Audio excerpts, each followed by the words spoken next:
नाम है जितेंद्र और आप देख रहे हैं हमारा YouTube channel crime story world. तो चलिए दोस्तों शुरू करते हैं आज की कहानी। आज की कहानी है हमारे पड़ोसी देश पाकिस्तान की। कहानी सुनने से पहले आप लोग हमारे चैनल को लाइक करें, सब्सक्राइब करें और बेल आइकन दबाना बिल्कुल मत भूलें ताकि आने वाली कहानियों का नोटिफिकेशन आपको मिलता रहे। ये कहानी है पाकिस्तान के पूर्व प्रधानमंत्री जुल्फिकार अली।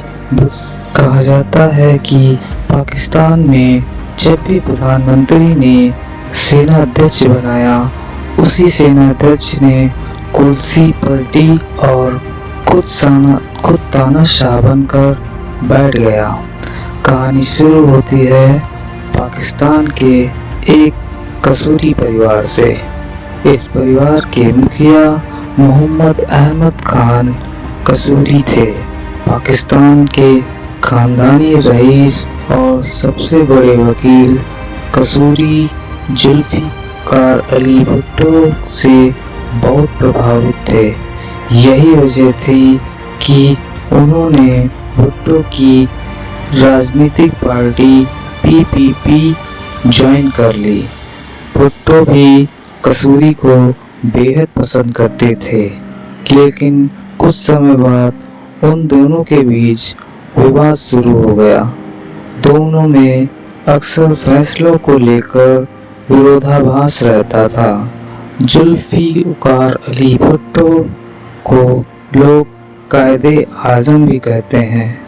सत्ता में आने के बाद भुट्टो तानाशाह की तरह व्यवहार करने लगे और अपने विरोधियों को एक एक करके ठिकाने लगाने लगे। यही वजह थी कि कसूरी ने भुट्टो का साथ छोड़ दिया। तारीख 11 नवंबर 1974 रात के वक्त लाहौर की शमशाद कॉलोनी में कार तेजी से बढ़ी जा रही थी। वह कार और कोई नहीं कसूरी की ही थी। कार को अहमद कसूरी चला रहे थे। अहमद रजा कसूरी मोहम्मद अहमद खान कसूरी के बेटे थे। मोहम्मद और उनके बेटे अहमद खान कसूरी, उनकी पत्नी और साली भी कार में बैठी हुई थी।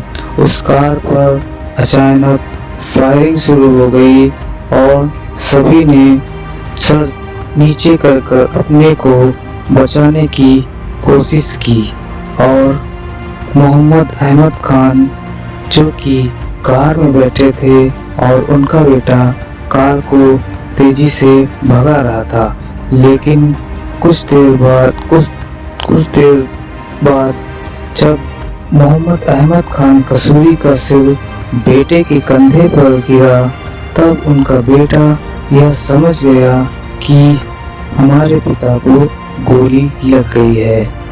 लिहाजा बेटे ने कार को अस्पताल की तरफ मोड़ दिया।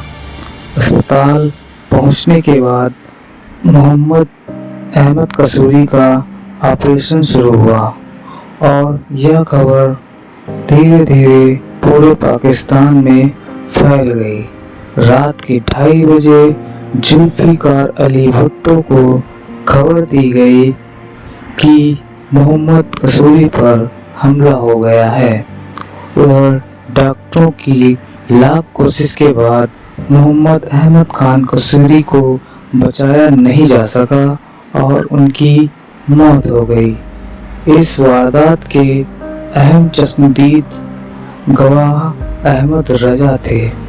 लिहाजा पुलिस ने अहमद के बयान लेने शुरू किए। अहमद रजा कसूरी ने बयान में एक ऐसा नाम ले लिया जिससे कि पुलिस वालों के कान खड़े हो गए। अहमद रजा ने पुलिस को बयान दिया और यह कहा कि उन पर हमला करने वाला और कोई नहीं, उनके पिता के दोस्त जो कि उस समय प्रधानमंत्री थे जुल्फिकार भुट्टो ने ही जुल्फिकार भुट्टो ने ही हमला कराया है।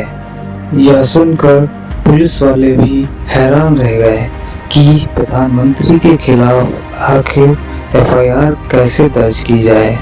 कई बड़े अफसरों ने इस मामले को दबाने की कोशिश की, लेकिन अहमद रजा अपने बयान पर अड़े रहे और यह कहते रहे कि हमारे पिता के कातिल और कोई नहीं, प्रधानमंत्री ही है।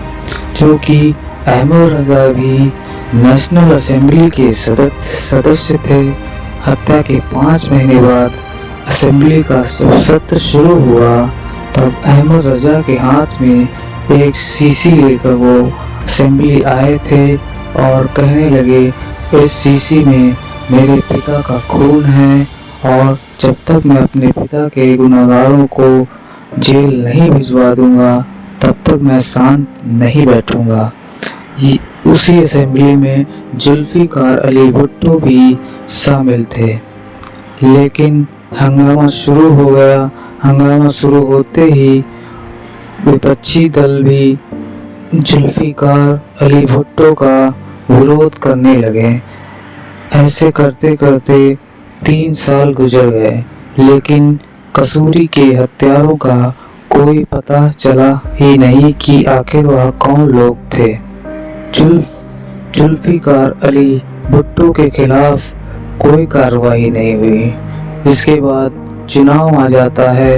मार्च 1977 में 3 साल बाद जब चुनाव हुआ तब भुट्टो की पार्टी ही जीती, जिसके विरोध में विपक्षी की पार्टियां प्रदर्शन करने लगी और जुल्फिकार अली भुट्टो पर आरोप लगा कि वह इस चुनाव में धांधली कर जीते हैं और इसमें इलेक्शन में कुछ गड़बड़ी की गई है, जिसके चलते पाकिस्तान में दंगा ना भड़के तो वहाँ के सभी बार, रेस्टोरेंट, शराब आदि नशे के सामानों पर रोक लगा दी गई। भारत के खिलाफ भी मुहिम शुरू हो गई ताकि यह मामला दबाया जा सके, जैसा कि पाकिस्तान सरकार हमेशा करती है। और इसी मामले को दबाने के लिए भुट्टो ने सेना के चीफ का पद जनरल जियाउल हक को दे दिया। यह जुल्फिकार अली भुट्टो की सबसे बड़ी जिंदगी की गलती थी कि उन्होंने जियाउल हक को सेना अध्यक्ष बनाया। विरोध प्रदर्शन बढ़ता जा रहा था, लिहाजा एक रोज 5 जुलाई 1977 को आर्मी चीफ जनरल जियाउल हक ने जुल्फिकार अली भुट्टो सरकार का तख्ता पलट दिया और पाकिस्तान का कब्जा अपने हाथ में ले लिया। जुल्फिकार अली भुट्टो को जेल में डाल दिया। जुल्फिकार अली भुट्टो पर मार्शल लॉ लगा दिया गया। भुट्टो के जेल जाने के बाद अहमद रजा ने दोबारा अपने पिता के कत्ल का मामला उठाया। भुट्टो के खिलाफ जियाउल हक को एक हथियार मिल गया, लिहाजा कसूरी के कत्ल के केस की सुनवाई शुरू हुई और मुकदमा भी शुरू हो गया। भुट्टो किसी भी खतरे से बेफिक्र थे और मार्शल लॉ लगने के 20 दिन बाद भुट्टो के करीबियों को जियाउल हक के कहने पर उनके घर वालों को उठवाना शुरू कर दिया गया। कसूरी का केस तेजी पकड़ रहा था। इसी दौरान 11 सितंबर 1977 को कई लोगों की गवाही हुई, जिन्होंने यह कहा कि कत्ल सरकार के इशारे पर ही हुआ है, जिसमें सेना का इस्तेमाल किया गया। मुकदमा चलता रहा। 2 मार्च 1978 को मुकदमे की सुनवाई पूरी हो गई। इसके बाद 18 मार्च 1977 को फैसला सुनाया गया और कहा गया कि इस कत्ल में भुट्टो ने स्पेशल फोर्स सिक्योरिटी फोर्स के डायरेक्टर मसूद अहमद के साथ मिलकर हत्या की साजिश रची थी और कोर्ट ने भुट्टो को फांसी की सजा सुना दी। इस फैसले के बाद भुट्टो बेफिक्र थे और उन्होंने सुप्रीम कोर्ट में इस फैसले को चैलेंज दिया। सुप्रीम कोर्ट में 9 जजों की बेंच बनाई गई, जिसमें से हैरानी तब हुई जब एक जज ने अपना रिटायरमेंट ले लिया और दूसरे जज ने बीमारी का हवाला देते हुए यह बताया कि मुझे इस केस से अलग कर दिया जाए। अब इस बेंच में सिर्फ 7 जज बचे थे जिन्होंने कसूरी की हत्या केस में फैसला सुनाना था। फरवरी 1979 को सुप्रीम कोर्ट ने फैसला सुनाया था, जिसमें से 4 जजों का यह कहना था कि उनकी फांसी की सजा बरकरार रखी जाए, जबकि 3 जजों ने यह फैसला कहा कि भुट्टो के खिलाफ कोई भी सबूत नहीं है, इसलिए उन्हें बरी किया जाए।